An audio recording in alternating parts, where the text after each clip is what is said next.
go. Hello, everybody. We are live. Happy Monday. Happy April. Happy Christina got lots of sun on the weekend, if you could see. So she's super excited about some type of warmer weather. It was a balmy 13 degrees Celsius yesterday. It felt a lot warmer in the sun. We have a south-facing backyard. And so Dallas and I were out putting up the trampoline for the kids yesterday. And then we sat on the deck and ate lunch and dinner on the deck yesterday because when you live in Canada, 13 degrees. Are you doing the conversion right now? I was going to say it's 43. I know. All our American friends are going to be like, what? You were, yeah, this is from 43 degrees Fahrenheit. And we were literally out there. Dallas was in shorts and a t-shirt. I was in pants and a tank top all day. It felt that warm. That's what happens when you have been inside all winter or outside in the freezing cold in Canadian winter, that when you get a somewhat decent day, it's flip-flop weather. I was wearing flip-flops.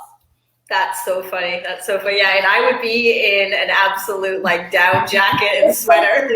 Dallas actually commented, he's like, if Lindsay and Ben were here, they'd still be wearing jackets.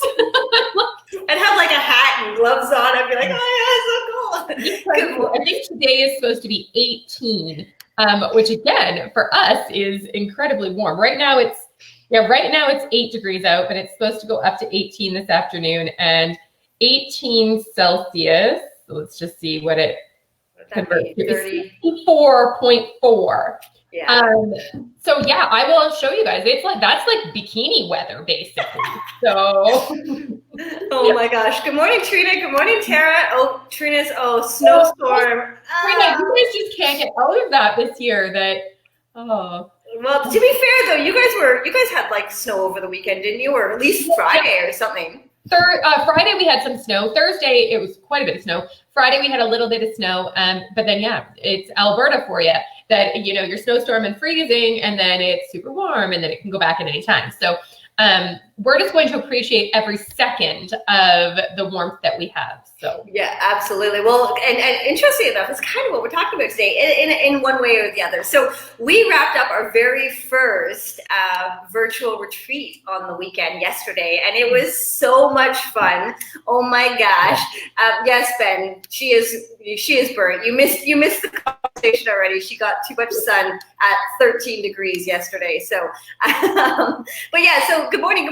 We wrapped up our very first virtual retreat, and if you missed this one, don't worry. We have decided officially we are going to have another one. Details to follow, but it was so much fun. We had 13 people come in from all across North America, join us. It was really better than we could have ever expected. We had a dance party. We drank several dance parties, to be honest. We danced multiple times. We did together. Yeah, we had coffee.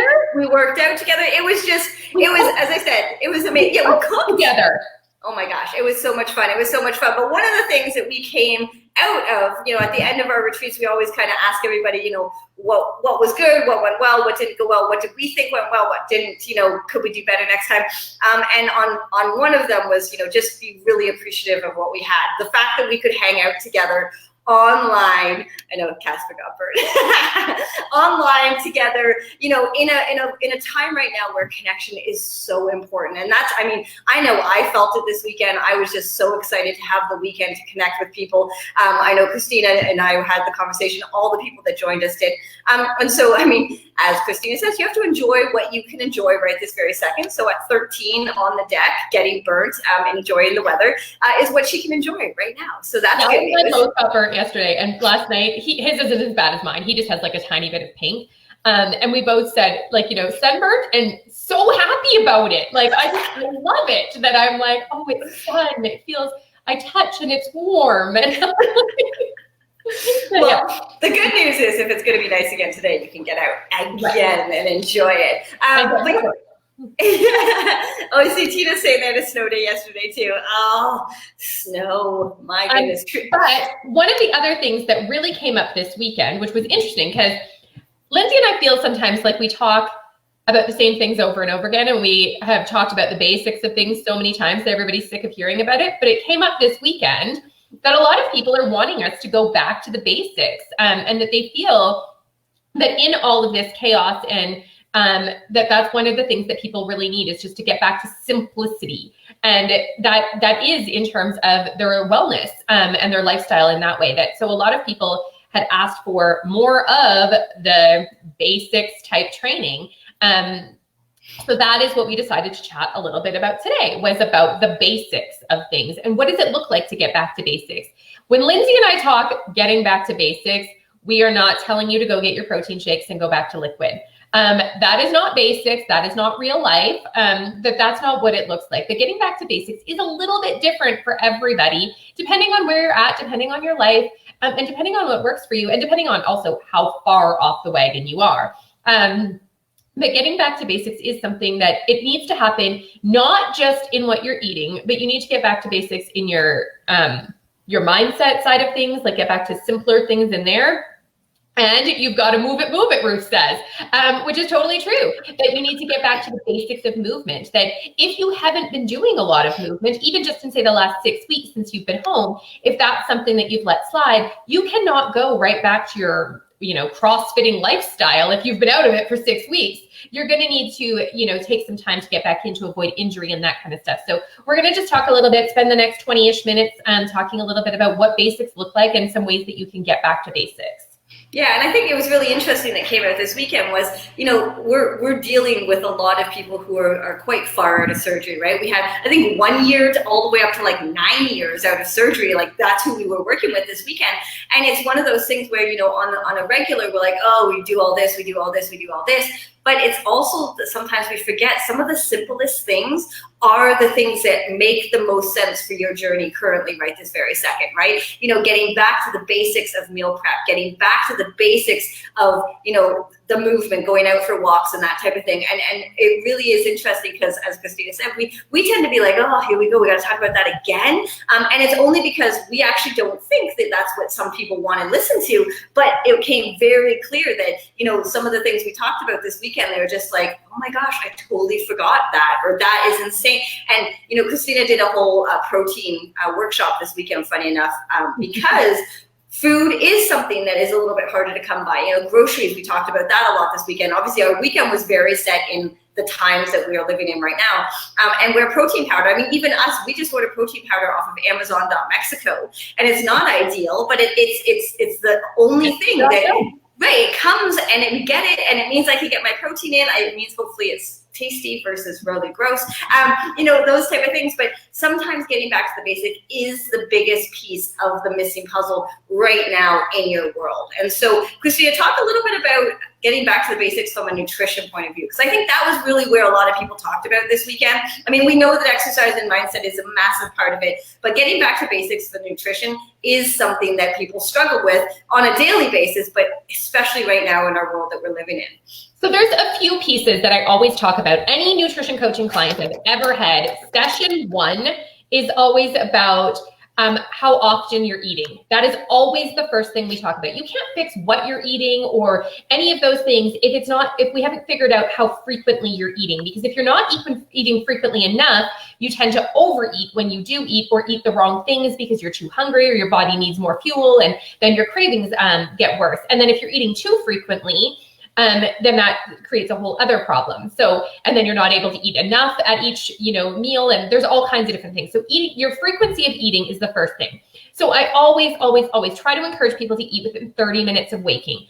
I know some of you are waking up at ridiculous o'clock in the morning and it's really hard to eat. Throwing something very simple into your body, like an energy ball, this big, a little handful of nuts or seeds, doing like collagen in your coffee, or protein in your coffee. If you can't actually eat food, just giving your body some calories.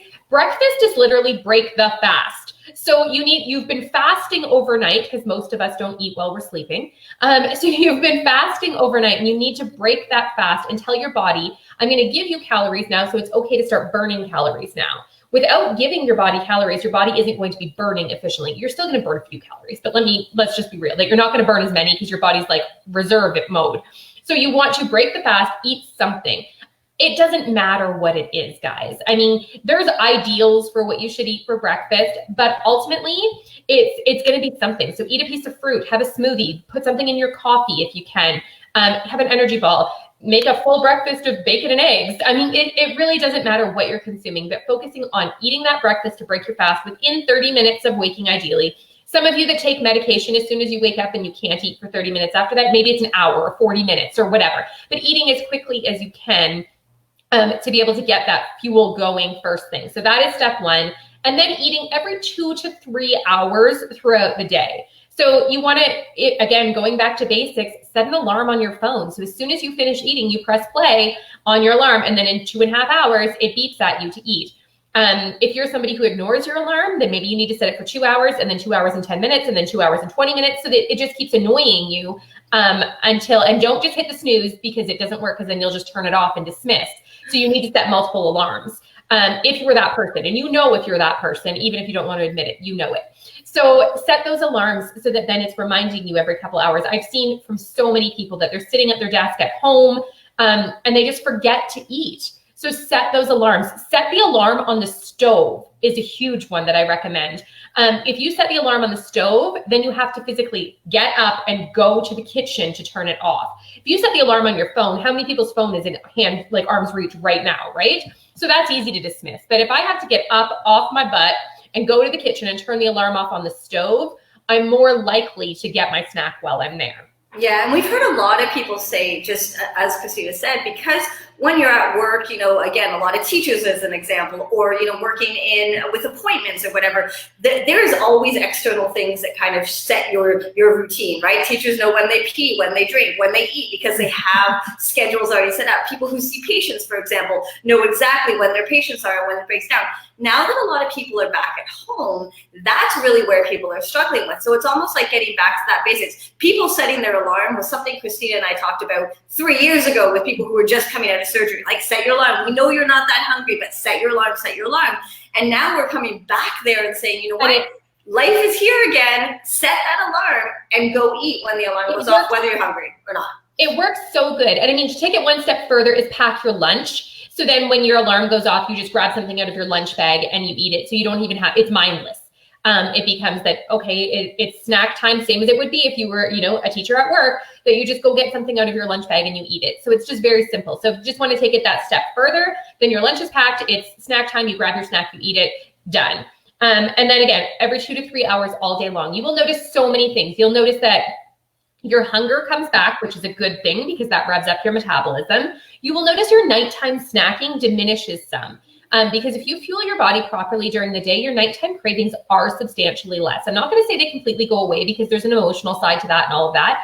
And sometimes it's boredom and those kind of things, but your actual physical cravings should go away if you fuel your body properly during the day. You should also notice that you don't have an energy crash. Usually mid-afternoon is when we see that energy crash happen, like 2 to 3 p.m. Is when that energy crash happens. But if you fueled your body properly before that, you should find that that energy crash doesn't occur in the same way, so that you're able to kind of push through that time and you're like, oh my gosh, it's 4 o'clock and I'm done. And I didn't have that time where I felt the need to curl up on the couch and take a nap. So that is one of the most important things with back to basics.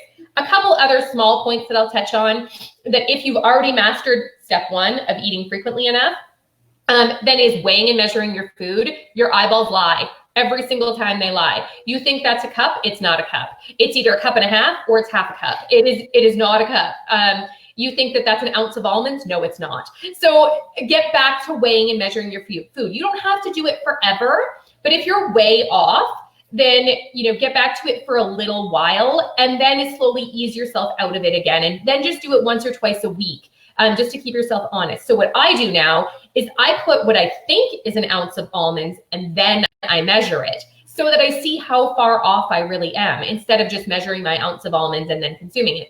I like to just kind of see how, you know, how out of whack are my eyes at this point. And same with like an ounce of cheese is another one. That cheese, especially cheese and almonds, are both like they're high calorie, high fat. So if you're just eyeballing them and you're off, it can make a big difference in your calories. And so you're tracking, which is fantastic if you are, which is another back to basics thing that you could do, is start tracking again. But if you're tracking and you're saying you're eating an ounce of cheese, but it's really 2.5 ounces, you're not really tracking. So same with like cream in your coffee. That's a big one. Like, yeah, I think that was a tablespoon. No, it wasn't. So just those kind of things really add up quickly. So getting back to weighing and measuring your food is something that can really help you to get back on track. And then tracking is another one. Again, not every day, all day for the rest of your life, but if you're off the wagon, it's something that really helps to bring some accountability back. And if you're someone that hasn't been tracking for quite a while and maybe you've gained or maybe you've stalled, getting back to weighing, measuring, and tracking will show you the real picture of where you're at. And if you eat it, you track it. And it doesn't matter if it's good, bad, or ugly, your body's tracking it anyways. So putting it in MyFitnessPal or not doesn't mean that you didn't, you did or didn't consume it. So that glass of wine that you consumed, if you don't put it in MyFitnessPal, it doesn't mean that the calories didn't count. So doing those things just keeps you accountable. And then finding some accountability somewhere is another thing that's really important. So posting on our daily post, sharing what you're consuming and that kind of thing, finding an accountability buddy to share your journal back and forth with. And then the very last point that I'll make before I hand it over to Lindsay for some fitness and mindset stuff is meal prep. A lot of people have gotten out of meal prep right now because they're like, well, I'm just home all the time. I don't need to meal prep. And we found this weekend, and I mean, Lindsay and I both have discovered this for ourselves, but we found with our group this weekend as well, meal prep is actually more important right now than it was before because you're so out of your schedule and you need those little, Lindsay called them anchors, but you need those things that keep you grounded right now. And kind of keep you in that routine. And meal prep is something that's really helpful. So in our Your Bariatric Transformation program right now, we are starting weekly meal preps where we're all several of us are going to gather together and do meal preps together. So you're going to bring your ingredients, you're going to bring your food, and you're going to be like on a Zoom call with us, and we're all going to prep at the same time. So it's a dedicated time. You have other people there to bounce ideas off of, like, hey, I have ground beef and mushrooms and I don't know what to make. Oh, let's give you a whole bunch of ideas. Or, I'm really burned out on this kind of energy wall and I need a new idea. So we're going to help walk each other through that and just have fun. We meal prepped together this weekend and it was a blast. And we got so much accomplished in a short amount of time. So, and it seemed like it flew by, and also it filled the need for that little bit of social interaction that a lot of people are having. So set aside some time to meal prep. If you can't get in on the group meal prep with us, then Jackie says she's meal prepping right now. I love it. Use these time to meal prep, or, call your best friend, like on a Zoom chat or on a Facebook Live or FaceTime or something, and meal prep with her at the same time. So make it a little more social so that you're more likely to do it. Do it while you're watching your favorite show. It's something, but find some time to make some meal prep still happen. Yeah. Yeah, definitely. I mean, again, it's interesting how many things have come up just from getting together with people. And one of the things in our kind of wrap up yesterday was, even though Christina and I tell you guys this all the time, you're not alone with your struggles. You're really not. And I mean, we know because we talk to people every day, all day long. But our group of people that were with us this weekend, one of their big things was like, it's just so nice to know that you're not alone. And as I said, even though we tell you that, it's nice to actually see. And again, it's not because you want people, to suffer along with you, but having somebody, multiple people in the trenches with you does make things a little bit easier. And that accountability is a really big one that, again, when you think of going back to the basics, we really engage accountability people, right? We have, accountability, motivation, kind of working with that. And what we found with our group of people that we had our retreat with is that they're now talking right now, well, we're doing this about, should we do the reset together? Who wants to do this together? Who wants to do that together? Because we know that's where success comes from. And that's the mindset piece of getting back to basics, not just, where's my why, which of course I talk about all the time, and what should I be working on?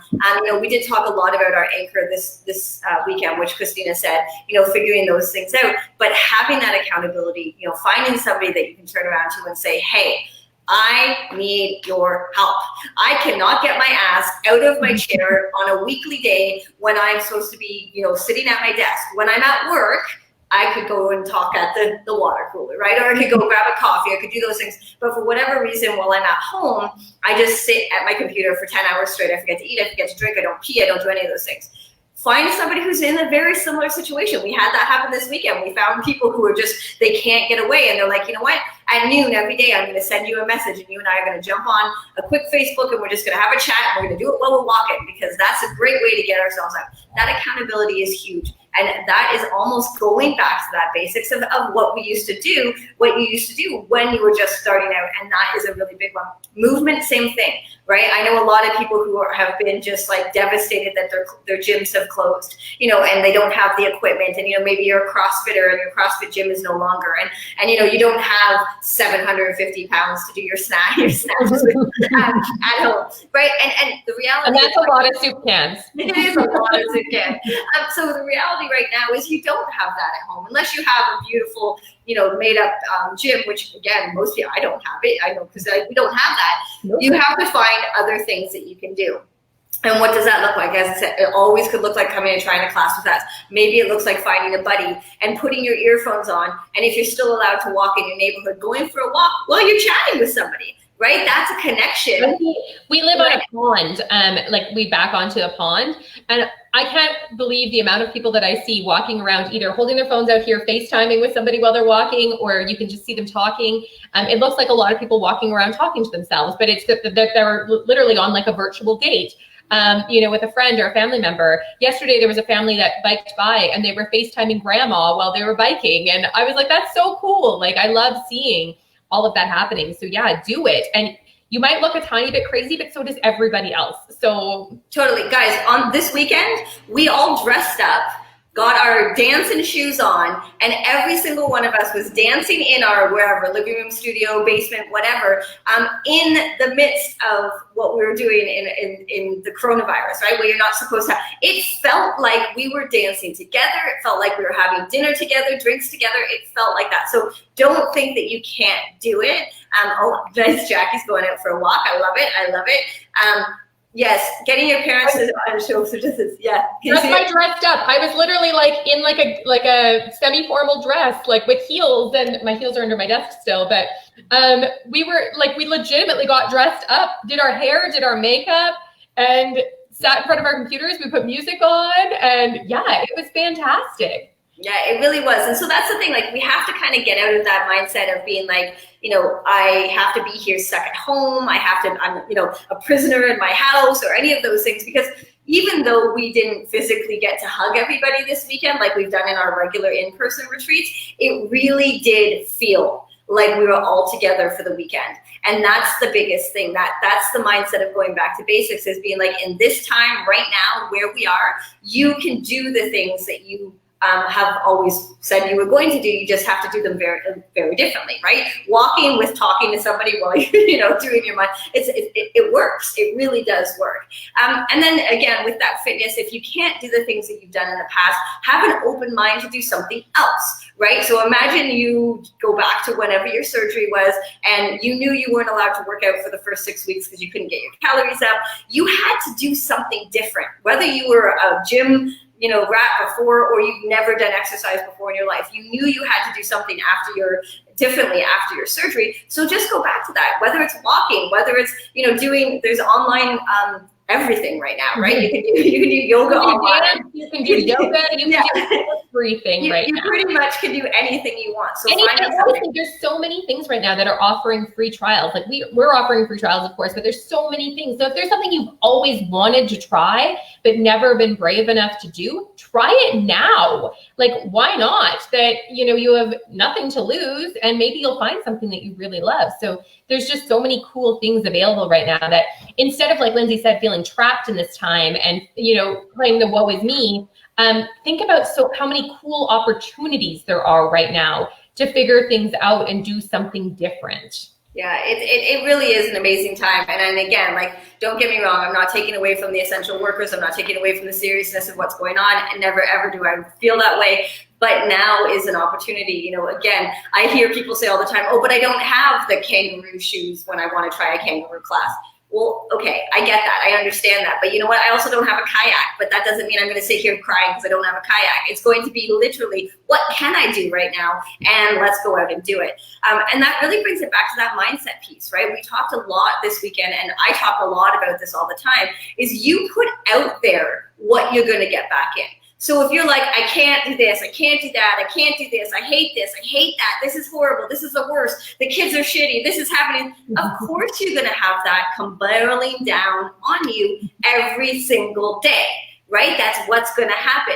But if you turn around and say, oh my gosh, this is a great opportunity here. And we talked a little bit about this weekend. Even if it's a little bit of a lie, even if it's a tiny bit of a lie, it's okay to still say it, because you know what happens is, I love having my kids home every day, all day long, and them starting their online school, and it's going to be amazing. And there are moments where that's not just a little bit of a lie, it's actually a really giant lie. But you know what? It still makes me feel better when I say it versus, oh, God, those people that are those energy suckers. Everybody has them. They know somebody who's just constantly like, how's it going? Oh, well, right? And it's the same thing right now. We have to make that decision on how we respond and how we are and what's going on. So if you're constantly saying, well, how's it going? And you're like, oh, right? And everything is bad.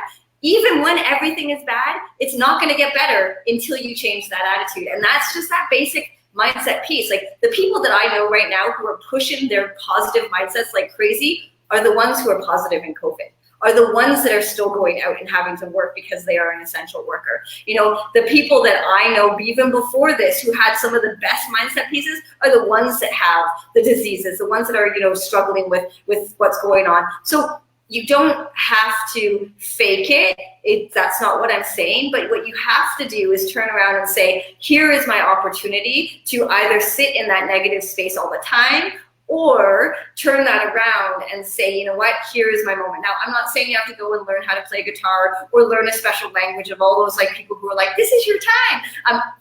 I don't think that that's going to be the case for everybody. I would love, I'm trying every day to learn another language. It's not as easy as that, but it's also maybe not the opportunity for you right now. So don't beat yourself up if you're not taking the opportunity to learn a new language or coming out of this, with a new skill.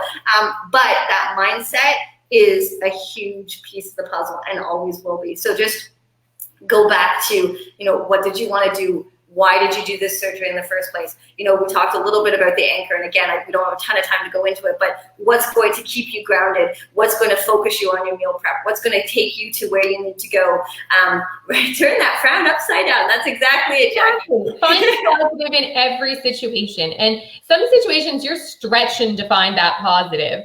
If you're having to interact with an ex-husband or something like that sometimes it's hard to find the positive in that, but the positive is that he's next. If you're struggling to get through something, that just always try to find that there's a positive in every situation. And sometimes you can't see it in the moment, but then afterwards you can sit back and reflect. And I mean, we had a pity party this weekend that we totally, we talked about the negative and the part of this that's weighing us down, and then we released it. And let it go. And we're like, we can't change it right this second. We can't control the situation. Unfortunately, none of us has the cure for all of this. But we can try to make the best of what we, control what you can. I think, Ruth said, focus on your current reality. And it's so huge. So find those things today. Don't wait until tomorrow. I see several of you saying that you're going to go take a walk and you're going to do that. That's fantastic. So do what you can today to get yourself back to the basics. That, maybe you can't go do your CrossFit workout today, or maybe you can't go to the pool and go swimming today because that's not an option for you right now. But what can you do today to get yourself refocused, get yourself back to basics? You can take control over things. You can drink more water. That is something everyone can do right now. So you have to do some of these things that you can control right now and start from it. I love whenever I say water that Lindsay grabs your water and drinks. It's like puppeteering. But take control of some of those things. Don't say, I'm going to start it next week, or I'm going to start it on Wednesday, or start it right now. That don't wait another minute. That is something that, take your power back from this. Take your power back from COVID. Whether you're an essential worker, whether you're staying home, whether you're home with kids, home by yourself, working from home, not working at all, whatever it is, take back your power from it. And don't give your power to something and make yourself feel powerless and in that victim mentality. That, find some strength and work through with that strength, because that will push you forward. And you don't know how long this is going to go on, because none of us do. So it's better to, try to deal with this in a positive mindset rather than every week let you get, deeper and darker into those places. So. Yeah, absolutely. Well, guys, we are coming to the end of our time, but this is what you're going to do. Every coffee chat we have, you will also get an email from one of us and a blog post from one of us, kind of giving you another point of view, our point of view a little bit deeper into these. So don't forget to take a look for that. If you're not on our email list, let us know. We'll get you set up and get those emails sent out to you. And then our blog is on our website, which is sassyevolution.com under blog. And yeah, you can kind of take a look at that. Hopefully you guys are doing well. Reach out if you have any questions. Christina, anything to add? Watch for details on our next retreat, our next virtual retreat that we did say we would do it again. We don't know exactly when yet. But for those of you that were not able to come this weekend, it was incredible. And the ones that were there will surely tell you that. So totally. All right, guys, have a fantastic Monday. We'll talk to you later. Bye.